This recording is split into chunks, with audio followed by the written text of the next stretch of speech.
Hello, everybody. So good to see you all this evening. We have 43 people registered for this conversation this evening. My name is Robert Smith. I'm the director at Briarwood Leadership Center, a ministry of the Northern Texas Synod of the ELCA in TNL, Northern Louisiana as well. I am also an associate to Bishop Eric Gronberg, who's with us this evening, and I am currently serving as halftime bridge pastor at Central Lutheran Church, Bethany Central as they merge, in Northeast Dallas, near the Arboretum. So I've got a few different hats I'm wearing tonight, like Paul Zvarek wearing that hat. And it is a joy to see so many of you joining from throughout the Synod in our conversation this evening. My role here this evening is not to provide content or much in the way of expertise. My role is to play host to the series of speakers that we have arranged for these events over the next few weeks to discuss what it means to faithfully serve God in the context of congregational council leadership throughout this synod, throughout the ELCA as a whole. It's very possible that we have people joining us from other synods in the ELCA. These events have been distributed rather widely by both Bishop Gronberg and our Synod Vice President Tom Blaney in their various national networks. So this is very exciting for us that we have so many folks signed up for these conversations. All right, well, with that, Bishop Gronberg, I will hand things over to you to get us started on this journey. You are muted. Always muted, always muted. Well, as Robert said, it is great joy to be joined today for these conversations by our Synod Vice President, Mr. Tom Blaney, and to see so many folks coming in on a Thursday evening. If you don't know this about Robert, and some of you don't know Robert at all, and I see many of you are from other places. I know we've had folks register from synods across the country. I had assistants to the bishop reach out to me in other places saying, is this open to us? Can we come? And, you know, Texans, well, we have a reputation, but we do have a hospitality reputation. Y'all come, all right? We're happy to have you here. And yeah, if you wouldn't mind, put your location in the chat. We'd love to know where you're from, and so we can follow up with you as well. So it's just a great joy to do this work with Tom, and the first of these 5 sessions, and yes, they are being recorded, and yes, they will be made available to those who miss a session, and no, they're not cumulative. So if you miss one, you can check in later. I see we got somebody from South Dakota. That's awesome. That's my oldest daughter's godmother lives in South Dakota, and so we see her once in a while. And Flagstaff, Arizona. Yes, Austin, we know you're in Waco. We got it. So, but exciting stuff to see folks from around the country. We just got done with our leadership convocation, our NTNL leadership convocation. It's the first time in 2 years we were able to have some folks together at Briarwood Leadership Center in Argyle. That was great to have about 25, 30 folks in presence, and then about 40 to 50 online, learning how to do hybrid events. I got to be honest, I'm a lot more comfortable with this kind of an event right now than I was with a hybrid event. And so, you know what, we got to learn, and we got to keep learning, because there's so much to do and to learn as we live into this new future. But the blessing of being hybrid was we had three bishops from across the church take part in parts of the leadership. We have folks from, we have Bishop Adalia Negron from the Caribbean Synod, we have Bishop Shelley Wickstrom for the Alaska Synod, and Bishop Sue Briner from the Southwestern Texas Synod. All take part in that time together. And so that's what we can do when we do stuff online. And I hope that we as a church are excited about that. So with that said, I think it's time to have a prayer. The Lord be with you. Thank you. Most holy and gracious God, you have called your church. You call your church into being by the power and the wonder of the third person of the Trinity, the Holy Spirit, which calls, gathers, enlightens, and sanctifies us, and calls us into community together to hear the word of hope of your Son, Jesus Christ. And so as we gather to talk about how we do the business of your church, the leadership of your church, bless us with that Holy Spirit presence now. Help us to know that you have called us to do things in good order, that you have given us all various gifts to provide and to give. Somehow we have to organize our life together so that we can be focused on mission. And so as we have conversations about council leadership, as we have conversations about constitutions, about budgets, about all of the life of the church, we give you thanks for the abundance that you have poured out upon us. So bless us in this work now. Keep us in your holy care. In Jesus' holy name we pray. Amen. So we have a little agenda for us tonight that basically involves the introductions, which has already happened. I am Bishop Eric Gromberg of the Northern Texas, Northern Louisiana Synod. Tom Blaney here, Mr. Tom Blaney is our Vice President. He is a member of Rejoice Lutheran Church in Frisco, Texas, which is, if everybody could mute if you are not on, if you could mute, that'd be awesome, so we don't get feedback. Tom is a member of Rejoice in Frisco, but I don't think I'm saying too much here, but Tom and his family are relocating, and he is a vice president in exile, as it were, in a way, but he's a vice president online because he's a member of his congregation in Frisco, and even if they are not physically present in Frisco, they are still active and involved in the life of that congregation. And so he is living into this new reality that we are going to have to figure out how to do, because we're going to connect with people across the country. We're going to connect with people around the world as congregations. And how do we involve them in the life of the church? So it is an interesting thing. I wouldn't suggest making somebody from far away your vice president right away. But it is entirely possible that will happen at some point. We're going to have to think about what that means constitutionally. But that's for another session. We have our synod attorney, Mr. Craig Ongley, and an attorney who's a member of my spouse's congregation in Trinity in Fort Worth, Texas, who's been president recently of his congregation. They will talk about those things later. That's not, I didn't go to law school on purpose. But what I want to start with is I'm going to talk a little bit about ordering congregational life. Why do we have a church council? Seeing it from the judicatory perspective, from the perspective of a pastor who's pastored two congregations, and seeing various ways that congregations organize themselves. And then we're going to move over to Tom, and he's going to talk a little bit about the unique role of elected lay leadership. The fact that as a church, we have decided that we are going to have and value the voices of lay people in our church leadership. That is not every congregation, that is not every church. So he's going to talk a little bit about that. Why would you do this? Why would you put yourself out? And then we're going to talk a little bit about how do you work on shared mission?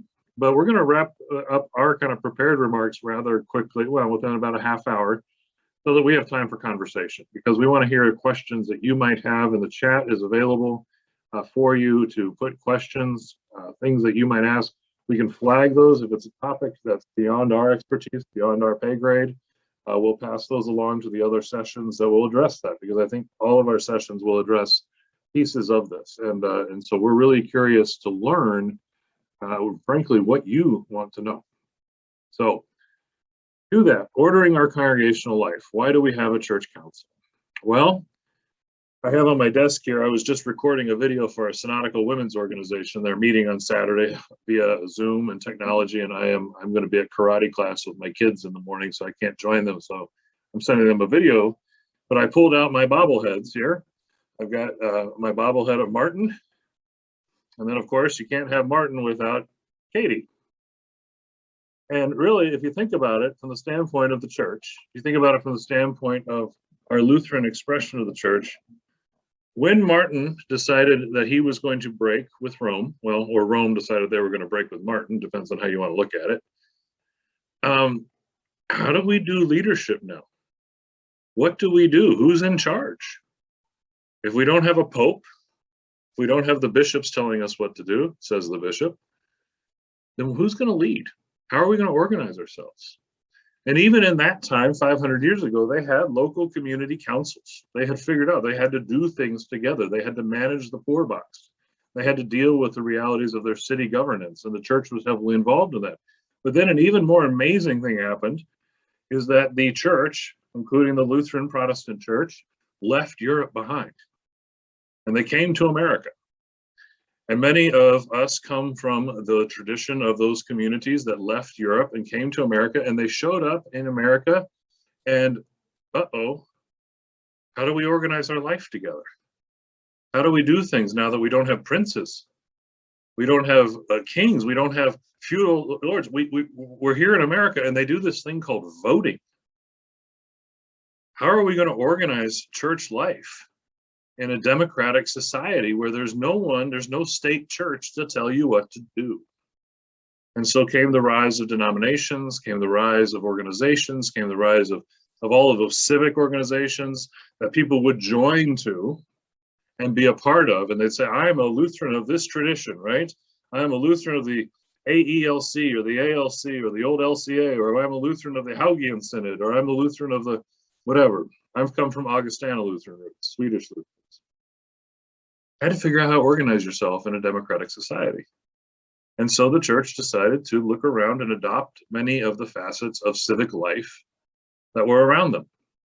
And so we decided we would have a council. And we would have, like they have in New England, town meetings where we'd vote on things. And the congregation would get to decide major things like, could we buy land? How much budget are we going to do? What are our policies about who gets to preach and teach? All of these things got handed to the lay people as a congregation to decide. And I think sometimes we take it for granted how incredible that move was, because that had not been the history of the church. And frankly, if you look at the scriptures for evidence of democracy, they're not really any great ones. It doesn't work out well. I don't think casting lots for Jesus's purple cloak is a good example of democracy. Well, we'll just roll the dice and see who wins. So we had to organize ourselves. And that goes back to the Apostle Paul, right? So 1 Corinthians 14, it's one of my favorite scriptures because Paul talks about how we are all gifted. Every person on this call is gifted. You have things you can give to your community. But somehow those have to be ordered because it can't be chaos. We have to have some order in the community so that decisions can be made. And if you've studied anything in adaptive leadership, one of the things that is important in adaptive leadership is to make sure that voices on the margins get heard so that people aren't railroaded.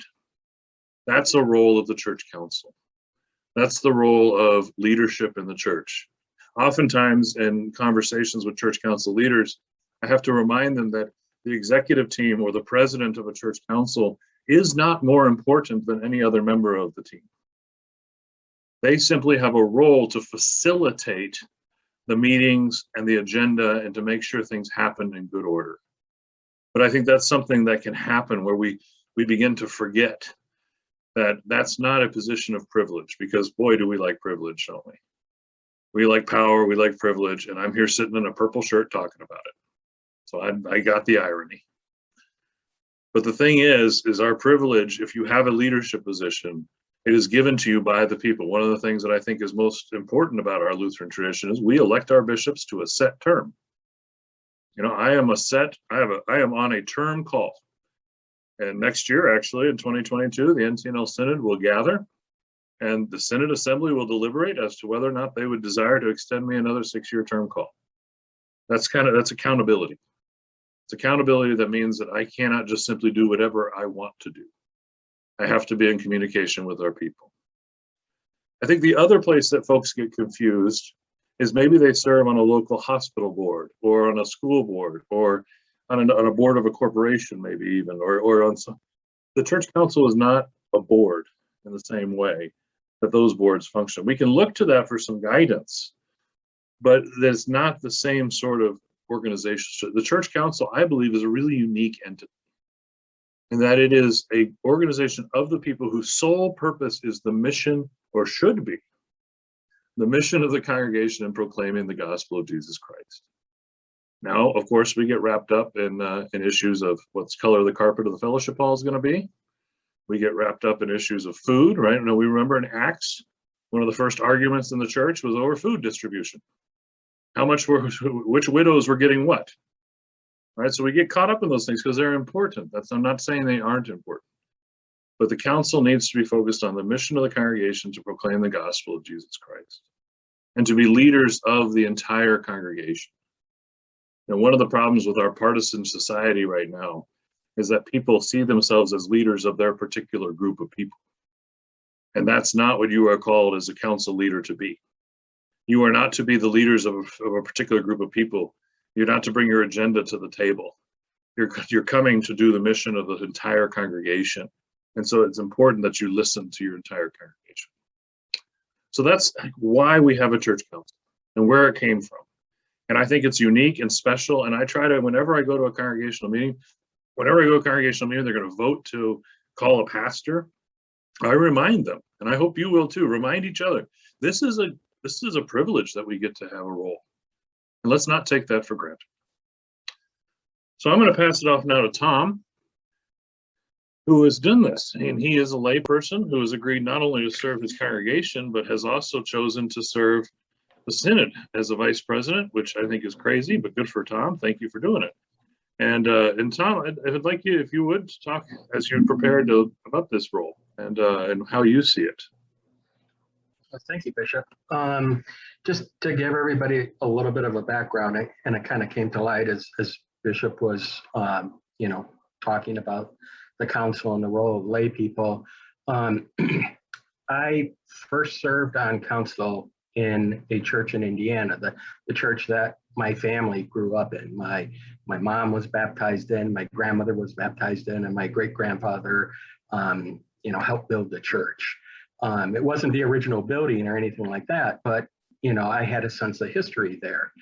And so after confirmation at one of our annual meetings, I ran for youth representative of the council. And that was a one-year term because the youth, you never knew if they were, would last the year or not because of school or sports or activities or whatever. But I ended up serving 3 years of being a youth representative to my home congregation.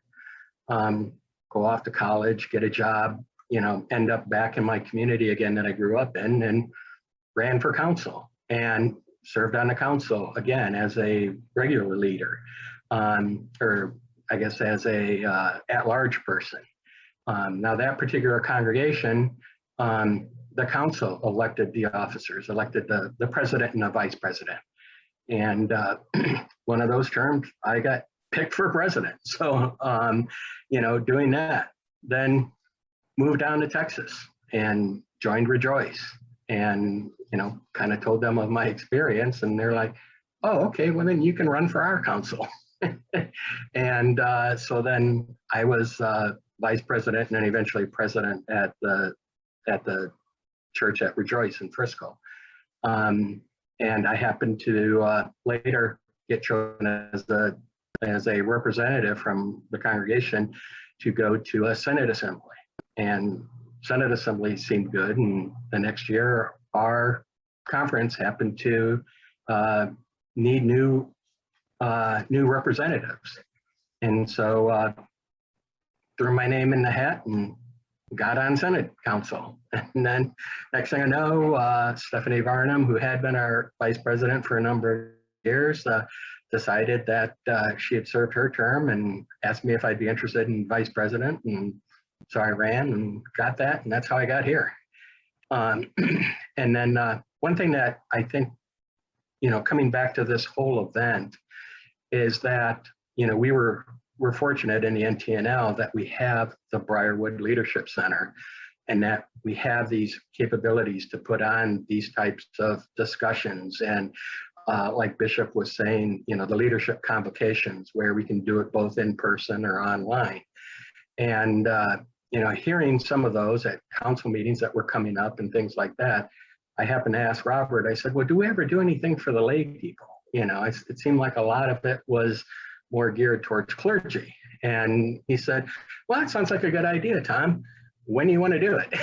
And so, we started figuring it out and everything like that. And then, eventually put together, kind of a list of items that we thought would be helpful for folks and everything. And, it's finally come to fruition. And I thought, well, if I'm the one to, suggest it, I kind of need to be somebody to step up and do it. So, happy to be here and everything like that. And so as I was getting ready for tonight, I was trying to think of, what is the role of elected lay leaders? And so you have to forgive me a little bit because I I wrote something out because I wanted to make sure I kind of captured everything I was thinking of. And so if it comes across as reading, it is reading, but like I said, it's just so that I cover the things that I thought were important. And so I said, lay people should want to serve their congregational councils to help take ownership of the workings of their church and congregations, to help promote the best interests of their congregation. You can't put it all on the clergy. They don't have the bandwidth, and you don't really have to rely on one person. Also, your clergy won't be at your church forever, and so you need lay people involved to have an understanding of the workings of the church, the status of your finances, the overall well-being of your congregation. By having lay members of your church serve on council, your congregation should have knowledgeable resources to address transitional phases in your church, or that your church will experience over the life of your congregation. Whether it's transitioning from one clergy to another, dealing with building facilities like roofs, HVAC, maintenance, expansion, or real estate related, church personnel, or any number of things that may come up, having a diverse group of members, lay members, involved in leading the congregation should guide you through these phases. And to kind of touch on what Bishop touched on a little bit earlier, you know, by having a diverse group of people, lay people involved, you know, hopefully you'll get enough, you know, diversity that, you know, somebody may be good, you know, in terms of contractual things or law type things. Other people may be good at real estate and things like that. There could be people that, you know, are kind of mechanically inclined and can help you figure out, you know, how to go about fixing things or making sure you get good contractors to do the work and things like that. So by having a well-rounded group within your council, and also, you know, as they go off, you know, they're still members of your church. And so, you know, they should be resources for you, even if they don't happen to be on council at the time. So, you know, I think it's important that, you know, lay people, you know, are engaged in the life of their church. You know, now one of the things, of course, about being a leader in your church is that you're probably going to get approached on Sunday mornings and have conversations about various topics that the leaderships are currently addressing, or items that, you know, people want to have addressed in the future. So you got to kind of be willing to expect that. And partly that's just because in a lot of cases, some people, that's the only time they're going to see you. And some people just would rather have a quick conversation with you to make sure you understand exactly, you know, what they'd like you to consider or give their opinion on something that they know you're considering. And they feel that that's better than, you know, trying to get you on the phone or writing you an email or sending you a text or something like that. So, you know, it's just kind of the reality of the position and things. The other thing that I feel is important is that, you know, the major decisions concerning the church are made by the elected leaders of the church, and, you know, not by one or two people or, you know, a big vocal group. You know, if you want to be involved in the decisions that the church makes, or, you know, that you feel are the best interests of the church, then you need to put yourself up for election and have the congregation vote for you and, you know, serve so that, you know, you get a better knowledge and understanding of how things affect the church and you know, again, what's in the best interest of the church. You know, being in a leadership position, it's also helpful if you try and understand both sides of the story. You know, if there's something that's, you know, should we buy land or should we sell land or whatever, you know, well, what's the benefit of doing it? If we buy this land, you know, what happens if we don't buy the land?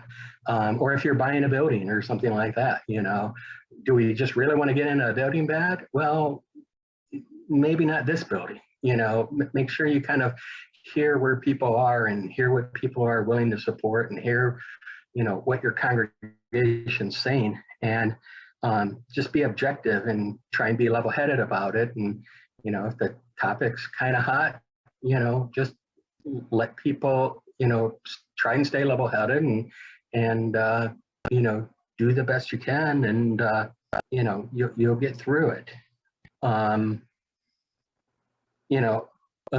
Another important thing, I think, is to try and eliminate rumors.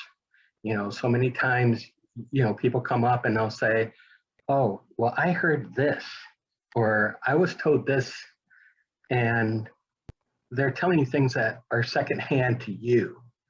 The only types of conversations or, things that come up should be things along the line of, oh, I observed this, and this is what I saw, and this is, so they're telling you their firsthand experience with it, or this is what I experienced, this situation. So that way you're kind of hearing firsthand knowledge. You're not hearing somebody who said something that, you may or may not understood it correctly or whatever, but it's better to stay away from those types of conversations, because you want to make sure that any type of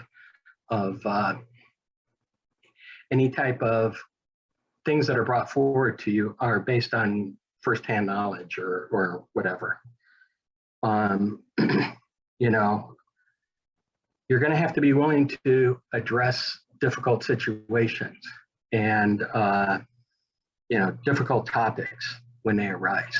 There's been, there could be any number of things that end up being, difficult or controversial in your congregation, but do the best you can to deal with it and have the conversations so that it's open and transparent, and people are able to express their views, for or against things. If there's questions in terms of, things that need to be done, if you're not sure, look into your constitution and see if it's something along those lines, or reach out to the Senate offices and ask for help or assistance or possibly mediation and things, but try and do it early before things really boil up, because if things get to a boiling point, then you're probably past the time, it'll be harder for, things to be resolved with, hopefully without, hurt feelings and things like that. So it's like I said, between your constitution and possibly reaching out to the Senate offices for some guidance, you want to try and get things, settled down and worked out as soon as possible. Another thing that I think is important for all leadership is to consider change. Change is always going to happen. I mean, obviously we're having this meeting online versus trying to get everybody at the Senate offices or at some large congregation to have these discussions. There's good with it because people can sit at home, and when you're done, you turn off your computer and you're home. There's obviously some challenges with it too, where, maybe, hey, I kind of like to talk to so-and-so afterwards, and, oh, let's take a break or something, and you have a chance to talk to people. But again, that's change, and that's where we are. So, if there's change going on in your church, if there's change going on in your neighborhood or your town, and the population's changing and stuff like that, then be willing to consider, hey, we're not getting the same type of people that we always had, and new people are moving in, and how do we reach out to them to encourage them to join our congregation and things like that. And they may not necessarily be like us or look like us or whatever, but they're God's children and they're moving into our community, and we want to reach out to them and welcome them to the community and to our congregation. I would say probably, as I'm kind of wrapping things up, I'm thinking like, when it comes down to it, just do your best, be yourself, be true to yourself, be true to your, how you feel in your heart. If you have a good heart and you're working for the interest of your congregation, you'll be fine. Everybody might not be happy, but in your heart, you'll know, hey, we had a conversation about this. It didn't go the way I wanted to, but everybody had a chance to talk. Everybody had a chance to give their views. Everybody was involved in the decision. And this is the decision that the congregation made.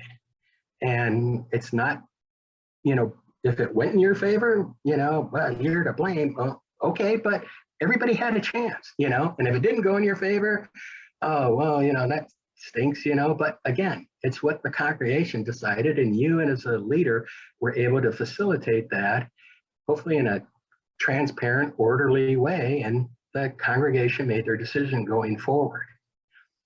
And, the one thing in terms about, I think all of this, I was thinking back to Matthew 22, verses 36 to 40, where they said, "Teacher, which is the greatest commandment in the law?" And Jesus replied, "Love the Lord your God with all your heart and with all your soul and with all your mind.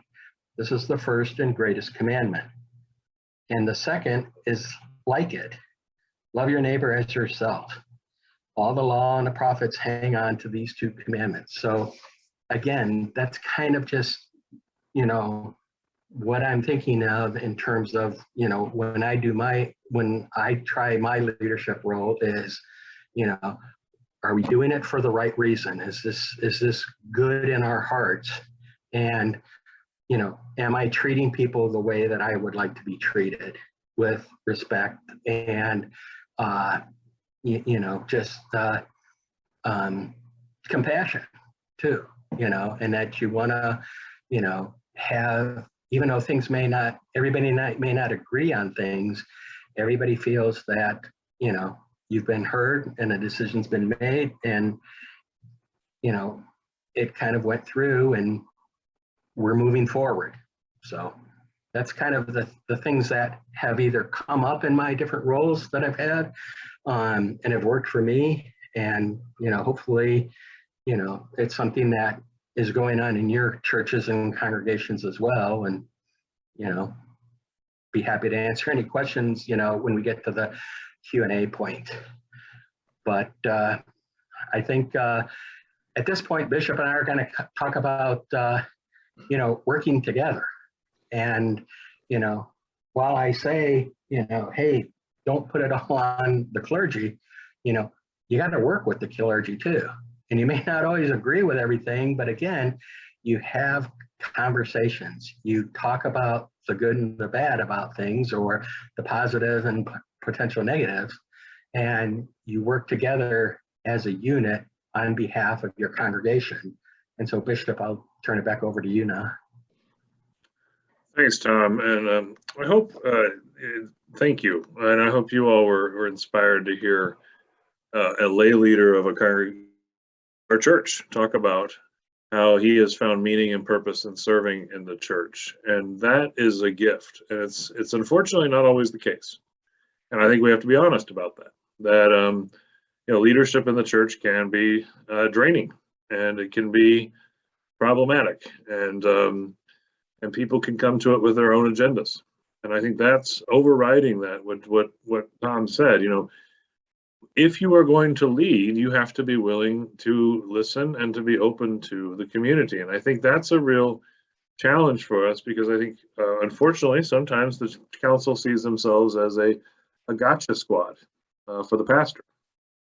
That they're, well, Pastor, I heard that you didn't X, Y, or Z, or Pastor, you made this decision X, Y, or Z. Or on the other hand, the pastor tries to use the council to move the pastor's own agenda, and hides behind the council and says, well, the council made that decision, I didn't really agree.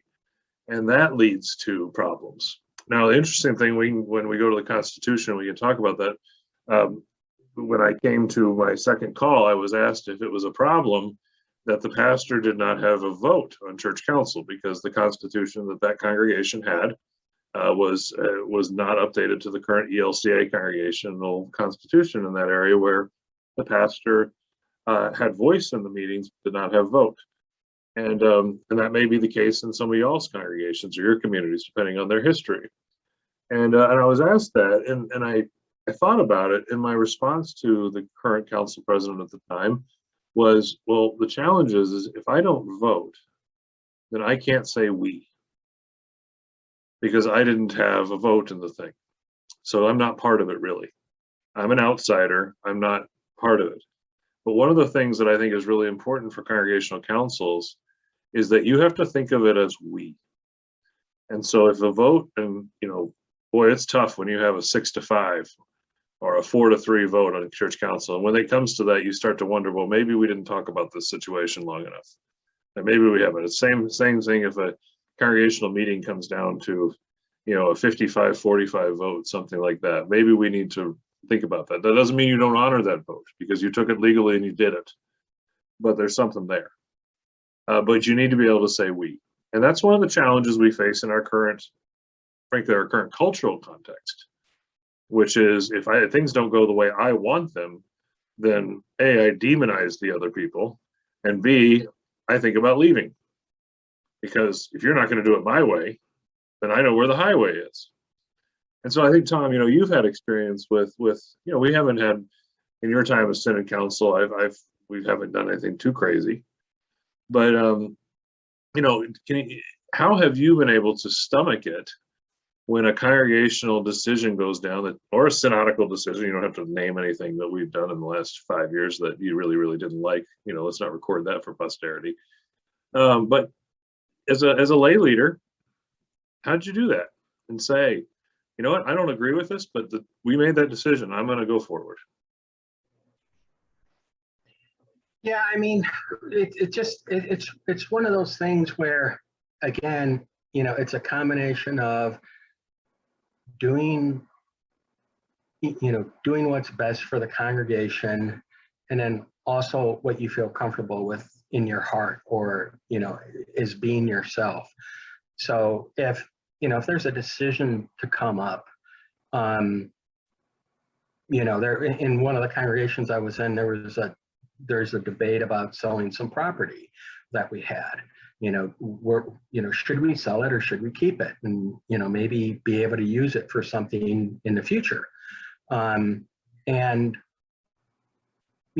part of me said, hey, the land's kind of hard to get, it was kind of attached to the church. So, it's like, if we sell this isn't going to be a good thing, but then as we had the conversation and things like that, it kind of came across as like, well, we don't know that we'll be using the land, and, we can use the money of the sale to do some good things, in terms of paying more of our mortgage off and making sure we're a good financial situation. We could do some things stewardship wise that to reach out to the community and to organizations that we support, and would put us in a good position and things like that. And so when the vote came down, it ended up coming down that, we would sell the land. And so, and I happened to be president at the time. And so when we finished up with the meeting, and we had the vote, I ended the meeting by saying, I want to thank you all for being here and participating in this decision. I said, whether or not, and that's not thanking you for selling the land, or I'd say the same thing if we chose to keep the land. I said, but you were all here, and you listened to the discussion, and you listened to the pros and cons of the sale of the land, and you made the decision, and I thank you for being part of that process. And I think everybody, I don't know that anybody who was opposed to what the decision made was really upset about it or not, but I try to make sure that everybody understood that it wasn't so much of the result as that everybody was part of the decision in determining that result. Thanks, Tom. And you can see why Tom is a very valuable part of our leadership team here in the Synod, because he does value that. And I think that's critical, particularly as congregations try to be more diverse, as we try to do things that we haven't always done very well as a church, which is to honor the voices of women, of people of color, as we've tried to be a church that says we want to be open to different ways of thinking about worship and life together. We have often not made a point of making sure we listen to everyone. And that goes back to what you'll talk about next week with our former vice president. I believe Stephanie Varnum is going to be with us, Deacon Stephanie Varnum, I should say, who was a vice president of our synod for many years with me, a few, and with my predecessor. And she had a great gift for that, for ensuring that the voices of others got included. And I think that's really a critical thing, that we make sure you don't become a part of the church council to push your personal agenda. And unfortunately, as bishop, I've been doing this job long enough to know that happens. I don't know if you know how to use the raise hand function, but as we move into Q&A, Robert, are they able to do that? Oh, sure. They can. There's a reactions, and then there's a raise hand function under that reactions button. For many of you, not everybody's using the same setup for Zoom. Right. Well, if you are able to use the raise hand function, I'm doing this sort of as a I don't know if it's a sadistic thing, but have you been in a terrible church council meeting or a church meeting? Can you raise your hand if you've been in a terrible church council meeting or a church meeting? I see some yellow hands up there, Bishop. That happens, right? And they're usually, and I would posit that typically it's a function of people coming into the meeting with their minds already made up, that they already know what the right answer is, at least for them, and they are not willing to listen to others. And that's a good way, if you want to drive new people out of your church, you want to drive new people out of leadership. Ann Williams, who's an intern down, and Miles, Ann, greetings. So glad you're here with us. Thank you for being here and working with Paul Zworich at our congregation in St. Angelo as her supervisor. You want to recruit leadership? Well, the worst way to recruit leadership is to bring them into a contentious church council. I mean, if y'all are feuding and fighting, don't bring new people in, because they aren't going to stick around.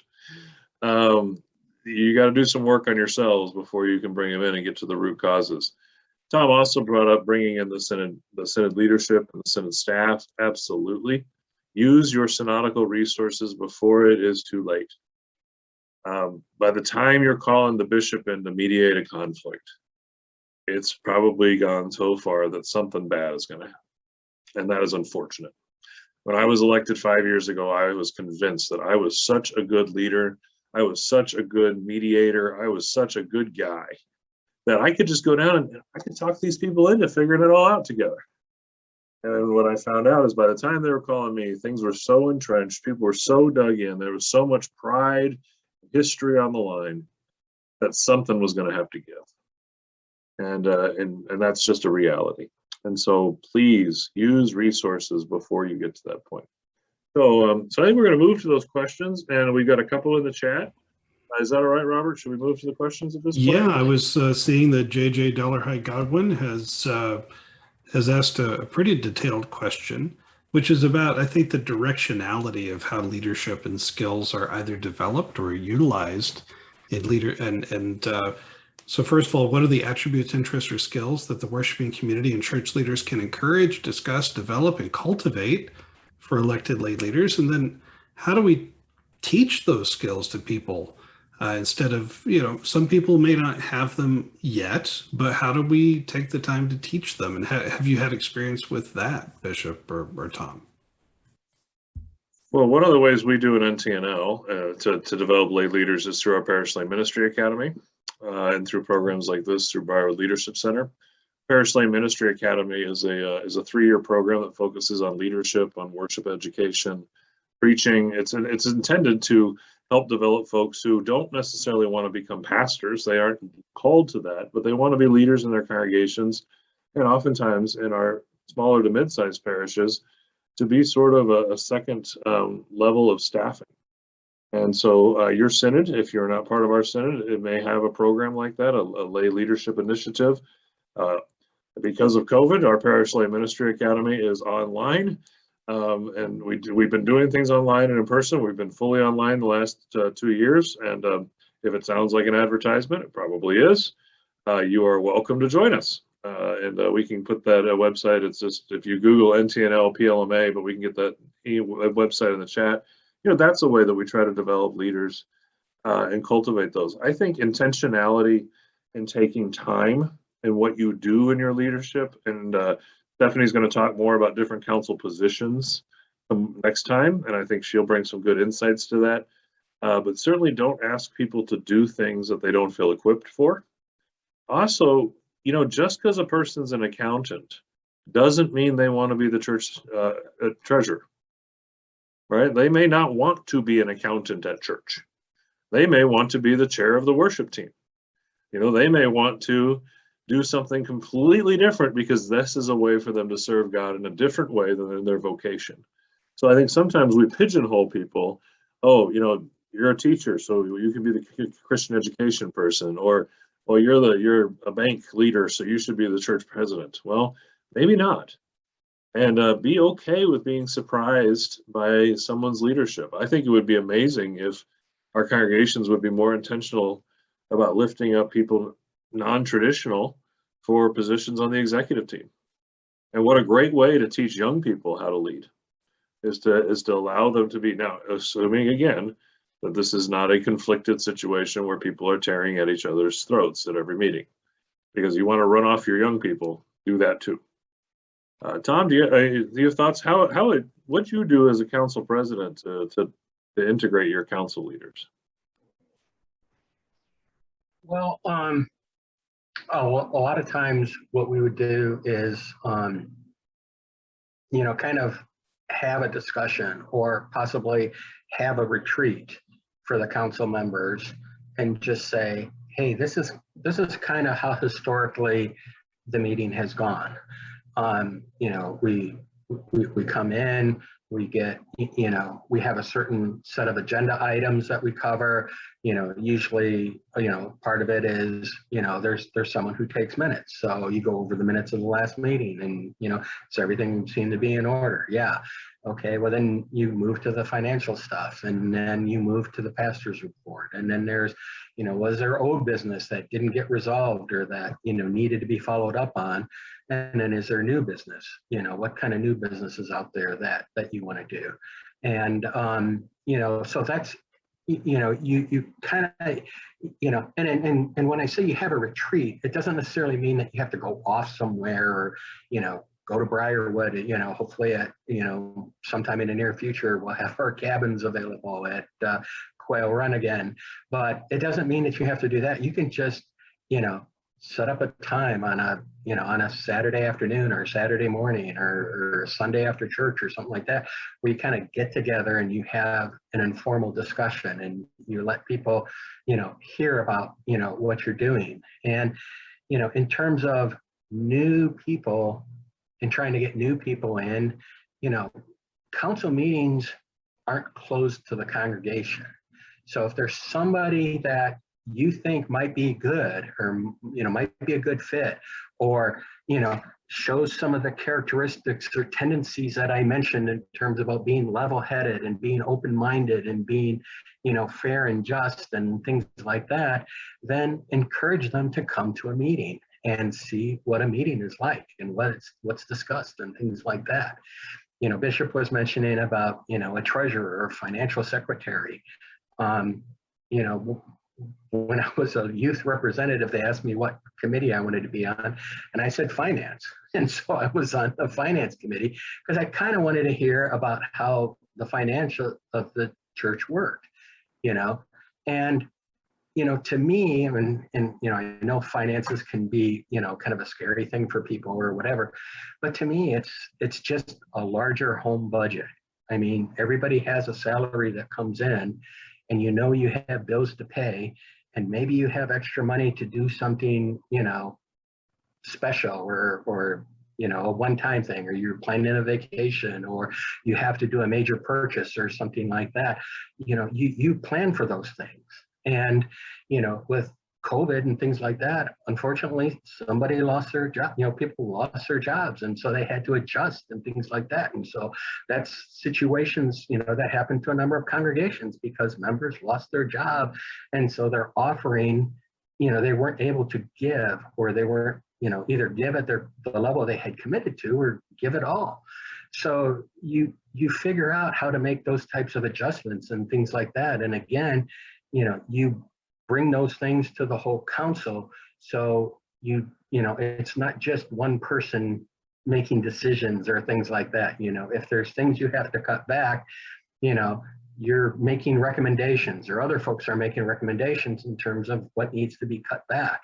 And if there's on the positive side where, someone in your congregation hit the lotto and they want to give you, a large donation, then okay, the pastor's not going to decide where that goes to. The council is going to decide, hey, or depending upon if it's, a very large amount, maybe your constitution says that, the congregation should make that decision, so it's just, things like that, I think is, helpful and has worked in terms of, hopefully making sure that people feel included and kind of know what the process is. And like I said, because council meetings aren't closed meetings, if you're trying to get new people, get them before you have your congregational meetings where you elect your council members, and give them a chance or two to attend a meeting and see what it's like. Yep. And that's a great point, Tom, that I didn't lift up earlier. But yes, council meetings are constitutionally open meetings unless they are specifically dedicated to an executive session. And there are times when you need to do that. And we'll let the Constitution people talk about that, because again, that's above my pay grade. But one of the things that can happen if people come to council meetings is sometimes folks behave better if they know that the congregation is watching and communicating. And how are you sharing what the council does? The council minutes available on a bulletin board, are they available for people to see? Folks aren't going to be interested in a group that they never actually hear from, and it will become very easily seen as something of a secret cabal. And believe me, I know congregations where that has happened, where it is pretty clear that the congregational council is not interested in anybody new being a part of any of this. I asked a question for the group. Does your council, or you can extend your congregation, do you have fun together? And I asked that out of my own personal experience. In my first call, I came into a congregation that had immense amounts of possibilities, but had some conflict. They'd have some leadership stuff. They had a pastor leave unexpectedly. And I realized about a year in, these folks don't have fun together. And we don't do anything outside of come together at council meetings and talk about how bad the budget is. And, and I was pushing Bible study, and I think that's really critical that you have, center yourself in the Word. As we started our time together in prayer, and we talked about what's the foundation of this, it comes from the scriptures. We do things in good order. Tom lifted up that scripture. Jesus's words on loving one another. But if you don't know each other, and it doesn't mean everybody has to be buddies. Tom and I are associates. We care about each other, but we're not buddies. We don't go hang out on the weekends. But you develop a relationship where you can work with somebody. And the amazing thing about that is you might be surprised who likes each other if you give each other a little space to talk. And so there's a question in the chat about sharing a possible retreat agenda or ideas. That's a great resource that I don't have a handy thing to just send out, but this is what I want to collect. So those are the kinds of things, what do you want to know?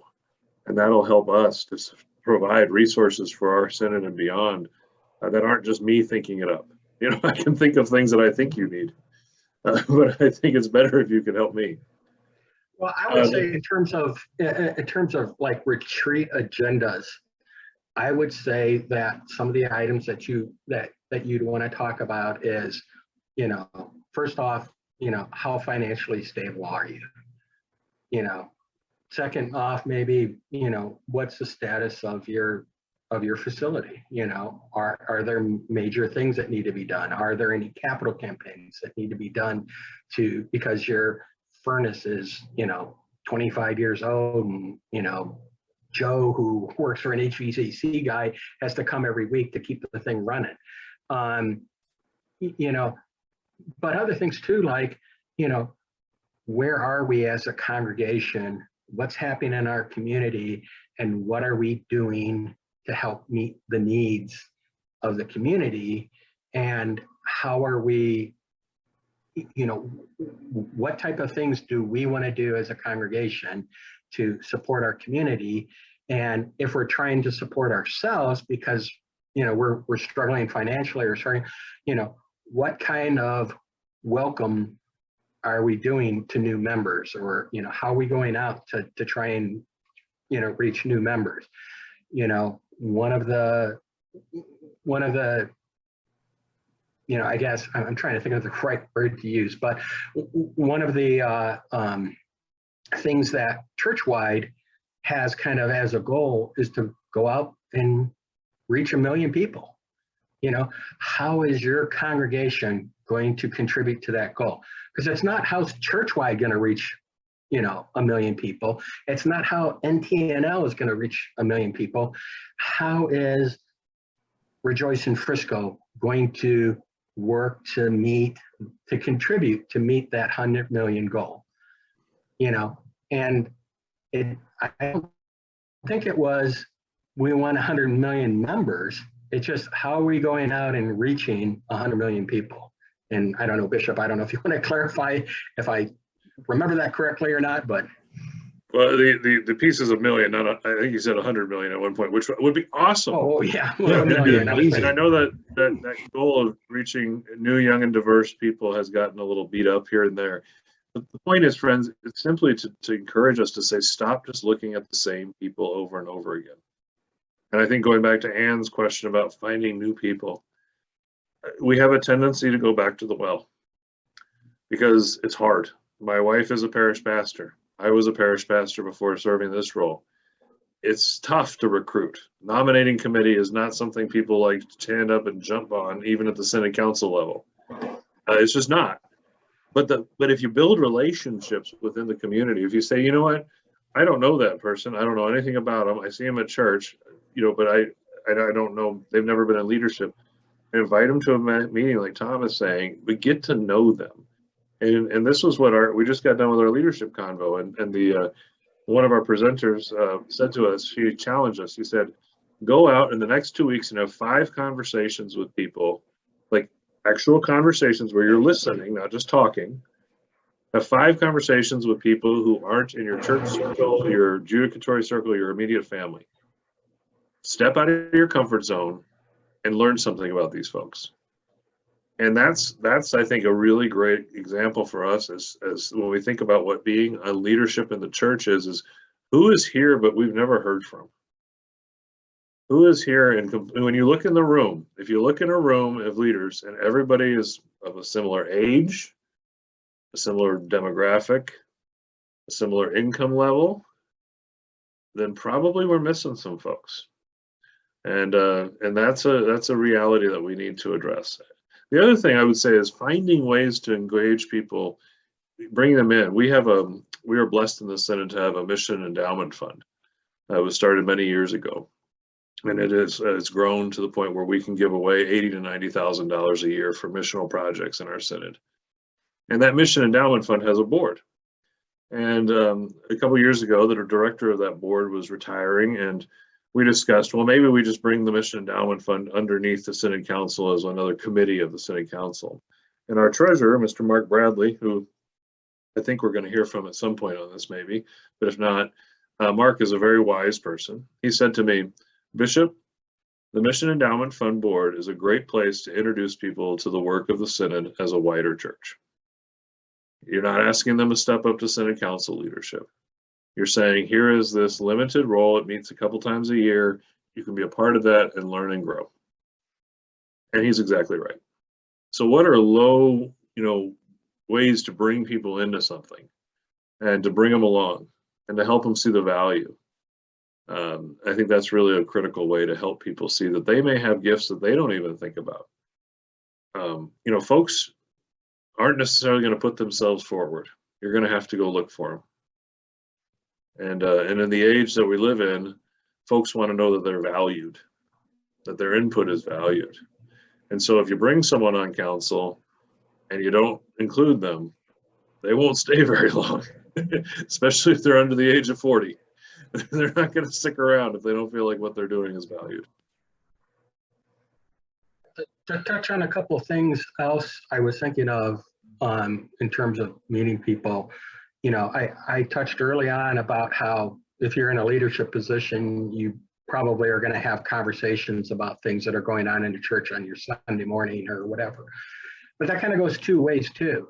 When church is over, are you out the door and heading home to get to watch the Cowboys or the, Houston? Packers. It's the Packers. It's always the Packers. Okay, the Packers or whoever, are you heading out home and trying to get to the NFL game? Or are you hanging around and talking to people and getting to know them and just, 5-minute conversations? Oh, how are the kids doing? Oh, how's this? How's that? Another thing that some of the congregations that I've been to and councils have had what they call coffee with the council, where, most of the congregations I've been a part of, there's an early service and a late service, and then there's Christian ed in between. Well, the council would do a coffee with the council discussion during that period. They take a break from adult Christian ed and they would talk about some of the things that are going on and be available to answer questions and things like that. And so they opened an opportunity for members of the congregation to either ask questions or just hear what's going on. And, maybe there were no questions, but it just was a way for folks to understand what the council is doing. Another thing that a congregation did was, because the summer months are kind of slow and people are on vacation and things like that, we had like a Thursday evening gathering where we originally called it B3, but then we ended up calling it B4, but it was beer, brats, and Bible. And basically we'd grill up some brats and people would bring beer or it ended up being beverage. And then the fourth was board games. So it was 4 Bs. And so, but it was a way for people to get together and to socialize, and it was intergenerational. So the board games, the younger kids could play with the older kids and things like that. And again, it's just that type of, opportunities where people get to know each other. And when you get to know each other and you get to know people, then that's when you find out, hey, this person might be good for a leadership position or a committee position or things like that. And that's how you, that's how you also, develop a sense of family, church family, like I said, I moved from Indiana to Texas. One of the first things, we did was to find a new church family. There's a period of time in my life where I had to, travel for a far distance, and I was away for 3 weeks and home for a week. Well, in those 2 weeks that I was away, I found a church family, and that was like probably the first place that I kind of felt welcome in that area that I had to work. And the other thing in terms of, if you're nervous about going out and asking people in the community, I mean, at least down here in Texas, we're in the Bible Belt. I can't tell you when I moved to Texas, how many people in the first month said, have you found a church home yet? They're out there actively asking you, oh, do you want to come to our church? Oh, do you want to do this? So, being a quiet Lutheran that doesn't like doing that stuff, don't think you're going to offend anybody because they're probably getting asked by other people anyways. Yeah, that's very much a cultural part of our world here. It's certainly not the way it is in other parts of the country and in other parts of the communities. And I think there's, everybody, one of the main things that I would just stress over and over again is context, context, context.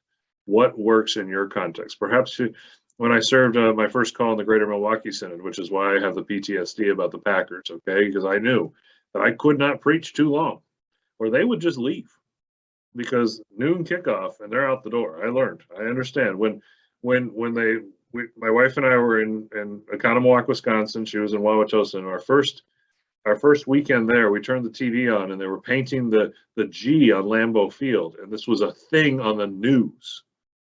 I'm a Cowboys fan. I grew up in Austin, Texas. We root on the Cowboys, we root on the Longhorns, but that was out of control. So that's the reference for that. But one of the things in Greater Milwaukee Synod we did is we partnered with, there were partners with congregations in Milwaukee, congregations outside of Milwaukee, try to cross these barriers, because all of our communities have immense barriers. Immense barriers erected by walls of economics, by race, by segregation, by highways. And so we have a chance as a church to cross over those. And the church we partnered with had a community garden. And that was a way they offered in the city of Milwaukee, and city setting. They had an open space of land and they offered it to the community.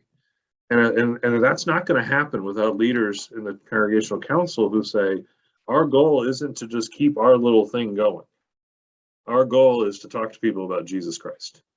And you may not be the most extroverted person on earth. That's okay. But there are ways to develop relationships with one another. And our folks, there are folks who want to serve. So there's a lot of great things going on. I realize we're getting close to our time. What would be really helpful for us as we learn is if you have questions, you can, or if you have things you would find useful, first off, come back next week. You're in for a treat. It's Stephanie, and I had it in front of me and I lost it.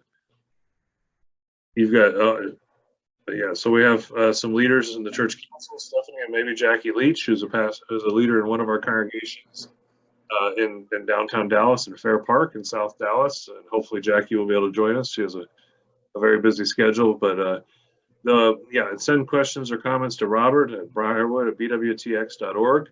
What we're trying to do here, friends, is we're not saying we know everything. But what we want to do is, and I see already a hunger to have a conversation about how do we develop leadership in our communities? And how do we develop healthy leadership that leads for a purpose? And I thank you all for being a part of this tonight. And I'm inspired that folks are interested. And I think we have a great opportunity as the church to be a place that does something nobody else does. Nobody else in our society says we want to bring people from birth to death together, cross-generationally. That we aspire to be a community that is more diverse. We're working on that. We got work to do, but we're going to try. And that is a very different way of being leaders than what you're going to see in a lot of the world. So I applaud all of you for taking time out tonight for this. I applaud you who are serving, you who are lay people. Thank you, thank you, thank you. There is no church without lay people. The clergy sometimes can forget. It happens. But there is no church, and just as there is no synod without local congregations, there is no church-wide without synods and local congregations. We are in this thing together. As we say here, we're in mission together. And I am grateful for all of you tonight. So, Robert, if you want to wrap us up and tell us on coming back next week. Absolutely, friends. So yeah, come back next week and be with Stephanie Varnum and possibly others as well. But Stephanie certainly has enough experience and perspective to share with us and get our conversation going. So tonight's been sort of introductory and an overview. And we really are eager to hear from you about what's going to be most helpful in your leadership context. I know that some of you were very focused on outreach, trying to get folks out to communicate. Others of you are very concerned about the financial well-being of your community, and others are focused on how do you build relationships internally, right? And that's what Bishop Gromberg has been talking about some this morning. How do we have fun with each other in these communities? How do we just come together and enjoy that we are sharing the gospel of Jesus Christ? How do we build that confidence in ourselves that we have a beautiful, welcoming, inclusive message of God's love that our neighbors need? And we know that because we need it as well, and we have received this good news. So these are wonderful things for our councils to be discussing, along with all that legal and business aspects as well. And so I think I am also so grateful for each and every one of you serving in lay leadership in your congregations and the pastors who come alongside you to do God's work in your place. Let's close in prayer. The Lord be with you. So with you. Well, gracious God, we give you thanks and praise for your presence here among us as we've gathered here in your name. You've promised to be wherever 2 or 3 are gathered, and we have so many more than that gathered in this space through the wonders of technology. We thank you for the commitments of our lay leaders and our rostered leaders throughout the Northern Texas, Northern Louisiana Synod, the ELCA, and within our Lutheran World Federation, 70 million strong Lutherans leading in their communities locally throughout the world. We thank you for Bishop Gronberg and Tom for their dedicated service to our communities. We thank you especially for the love that you have shown us in your Son, Christ Jesus, that through him we have confidence to move forward in your grace. Keep us safe this evening and bring us together again next week. In the name of Jesus Christ, we pray. Amen. Amen. All right, good night, y'all. Thank you, everybody. And come back for the Constitution one. That'll answer that question about church council lay membership. It's all in the Constitution.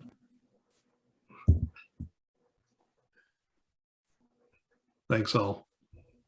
Thank you, Robert.